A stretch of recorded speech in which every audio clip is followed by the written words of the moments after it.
লেবাননের সশস্ত্র গোষ্ঠী হিজবুল্লাহর প্রধান নেতা হাসান নাসরুল্লাহকে হত্যা করেও গোষ্ঠীটিকে দমাতে পারবে না ইসরায়েল। এই গোষ্ঠীর বিকেন্দ্রীভূত কাঠামো এবং মতবাদের কারণে ফের পুনর্গঠনের ক্ষমতা রাখেন তারা। দলটির ঘনিষ্ঠ একটি সূত্র মিডল ইস্ট আইকে এই তথ্য জানিয়েছে।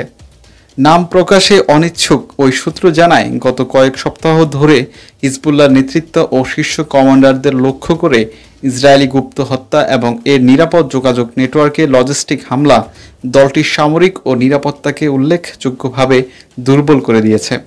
তবে তিনি বলেন, হিজবুল্লাহর অন্যতম শক্তি হচ্ছে এর বিকেন্দ্রীভূত কাঠামো। হিজবুল্লাহর শ্রেণীবিন্যাস এখনও বিদ্যমান, প্রতিষ্ঠান বিদ্যমান এবং লেবাননের বিভিন্ন অঞ্চলে বিভিন্ন নেতৃত্ব এখনও রয়েছে। সুতরাং এটি দলের অবিচলিত মানবিক ও সামরিক অবকাঠামো থেকে নিজেকে পুনর্নির্মাণ করতে পারে। তিনি জানান, ইসরায়েল শুধু একজন নেতাকে হত্যা করতে পেরেছে, তাদের স্তর বিন্যাস, গঠন ও মতাদর্শের উপর চুল পরিমাণ আঘাতও করতে পারেনি।